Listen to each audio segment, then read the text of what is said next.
let's have more fun with my new notched cup technique.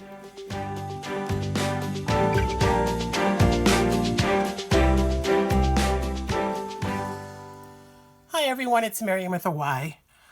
I'm hoping you've had a chance to see my first go at playing with my fun new pouring tool design.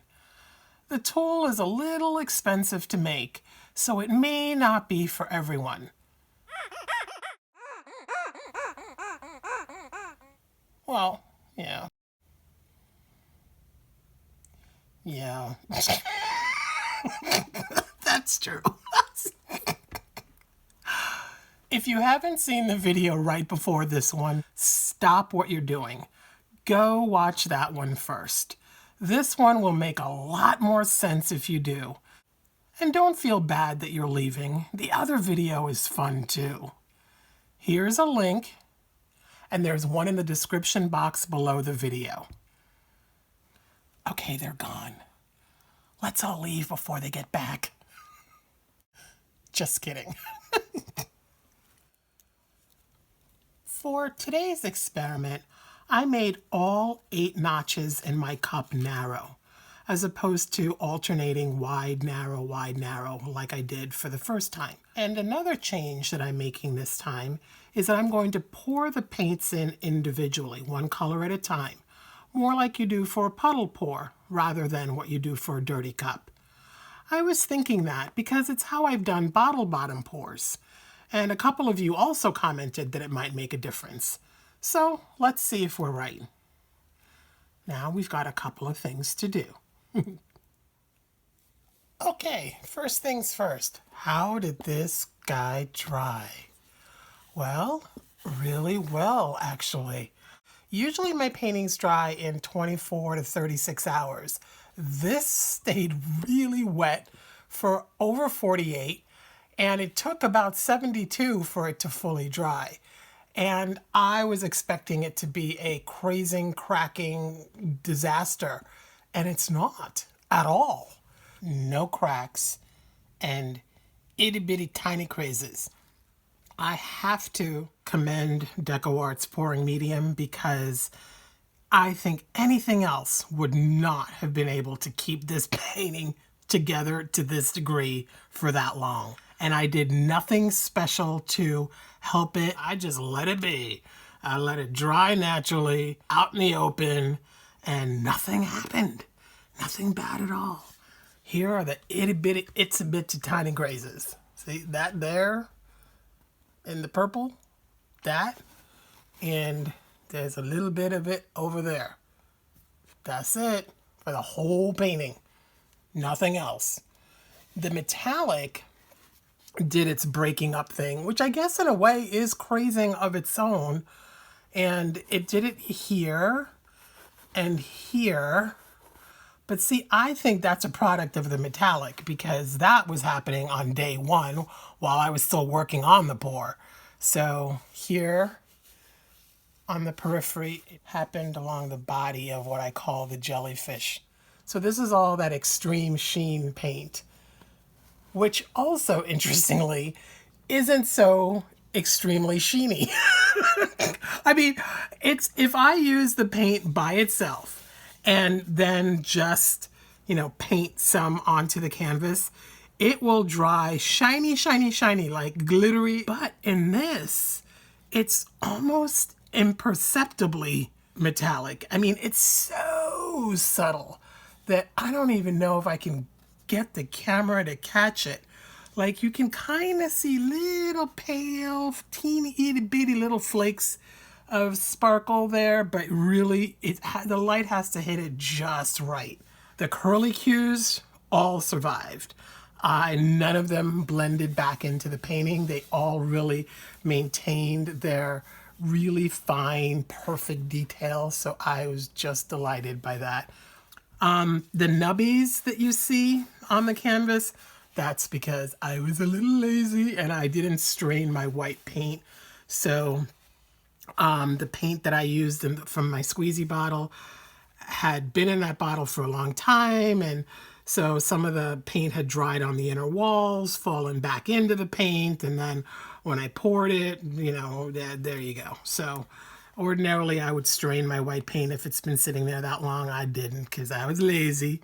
So I've got little nubbies on my canvas, but that's okay because it's kind of, they're evenly dispersed, so it gives the whole thing a texture, so I'm good with that too. All right, let's see what we can make happen today. For today's painting, I've put my paints into these little squeeze bottles just because it makes it a lot easier to pour them into a small area more precisely and without dripping. I'm using DecoArt Americana again because I'm loving this paint. I am using baby blue, peacock pearl, lavender, and royal fuchsia. And my titanium white is in my big squeeze bottle. And I was a good girl. I strained it first this time. And to see if the cool breaking up phenomenon happens again, I'm using the extreme sheen in sapphire again.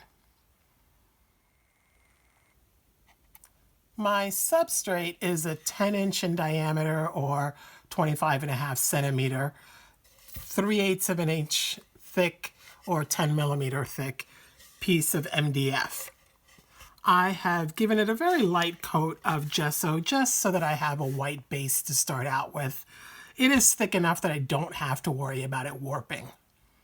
I'm going to spread a layer of white paint all over, and that's to help the pour flow.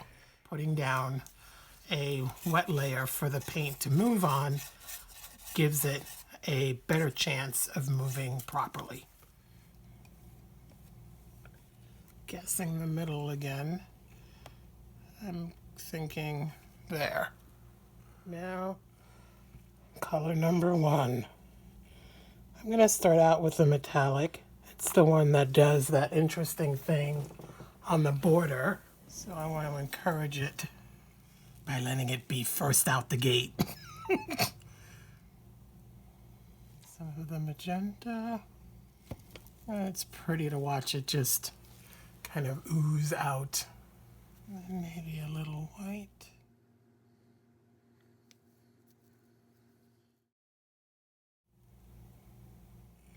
It's pretty already.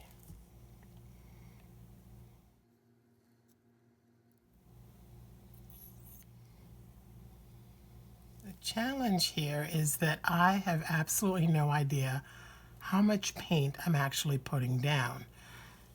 So, like if I make a dirty cup, I can see that I've made a 2-ounce dirty cup.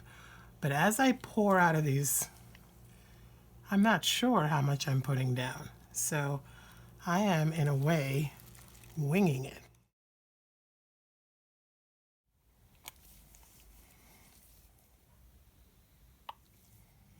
I like how it kind of zigzags back and forth.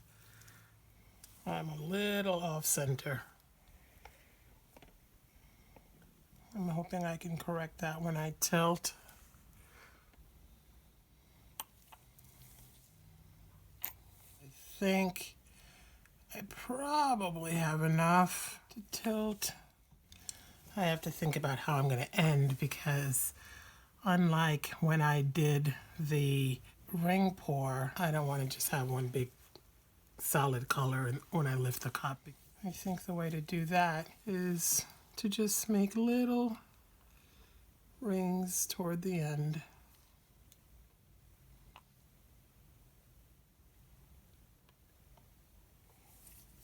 I'm going to lift this cup.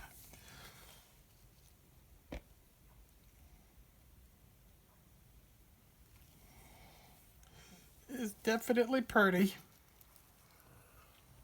So I fell off center and I'm not sure why. I know this is level because I made sure of that. Part of the fun of this, I guess. Ooh, I almost don't want to move it because it's so pretty right now, but it's not going to stay this perfect. I'm so incredibly quiet. I'm concentrating so much on trying to maintain this shape the best I can. it is bunching up here. And I don't know why. It's not doing it there, but it's doing it here. And I don't know why. There's like a surface tension that needs to be broken here. I'm not 100% sure what's causing that. Oh, these colors are so pretty together. Oh my word.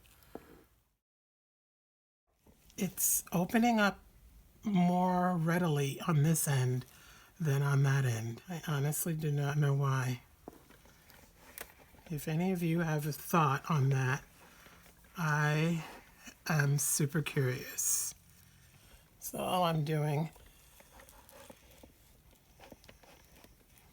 is I'm sort of breaking the surface tension to get the paint to fall over the edge when I tilt, because right now it doesn't want to. It's like it comes to the edge and it just sits there, like looking at the edge like it's like a kid afraid to jump into a pool. Like, no, the water's fine, you can do it. All right, let's see if that'll do it. I think part of the thing that I should have done, and I didn't, I should have rounded the edge of the MDF. I think that would have helped. Note to self. And note to you guys also. Kind of soften your edge. I think I have too sharp an edge, which is giving this grief from running over the edge. There's probably even a little bit of a lip. That's probably what's happening. I did not think about that. There we go. See, I like this, and so I wanted it to open up that way here, and it just wouldn't. I'm a little sad about that, because I like the purple. But here it just kind of crunched up together, just won't open up. I think I like the idea of it being like a falling flower. I was going for symmetry too much, and now that I'm letting the idea of symmetry go, I'm enjoying it more. I was stressing myself out over the symmetry of it. I like this a lot. A little something, something there. Because seriously, I don't think I'd be me if I didn't. I think some of you would be worried about me if I didn't do something. If I didn't play a little. And then I think with these, okay, now last little bit of tilting.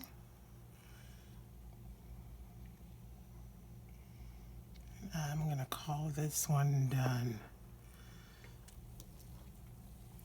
A psychedelic falling flower.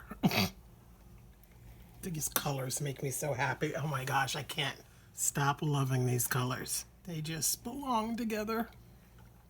They always play so nice. Yeah, I think I'm going to stop there. I'm going to call it my falling flower. All right, you guys. I'm going to take you down for a close-up. And we will see how this one dries in the next video, because I know that it's going to take a while, because there is a lot of paint on that. Let's take a closer look at how this turned out.